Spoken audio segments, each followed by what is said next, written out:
Mimi kitu sitakubali ni mtu yeyote kuharibu mkutano yangu, kupigia mwingine kelele. Ujue wewe ukipigia mwingine kelele, hiyo video inachukuliwa na watu ya Kasongo, wanasema ni Rigiji alikuwa anapigiwa kelele na watu ya Naiva. Tumeelewana? Na mikutano yangu ni ya amani na ni ya heshima, na mimi sitaki kelele. Kama hutaki mtu yeyote, nyamaza. Siku ya kupiga kura upige pali unataka. Tumekubaliana? Na mimi tulikuwa Kiambu juzi,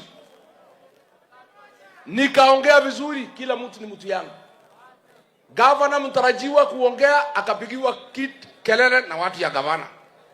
Watu ya Kasongo wakachukua hiyo video, wakadanganya Kasongo ni Rigiji alikuwa anapigiwa kelele, wakapewa milioni 5 kuambia asante. Mimi sitaki video hata moja itoke Naivasha. Tumekubaliana? Tumekubaliana? Na mimi niseme mkutano ya DCP ni mkutano ya heshima. Hata wale wenzetu ya Jubilee nimemwona hapa karibuni. Lakini mkutano ya DCP, kiongozi wa DCP Rigathi Gachagua ni mtu ya amani. Chama ya DCP ni ya amani na heshima. Sitaki kelele yeyote katika mkutano. Tumekubaliana?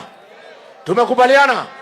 Nataka sasa nimuite mjumbe wa Naivasha, The Honorable Jane Kihara, asalimie watu ya Naivasha.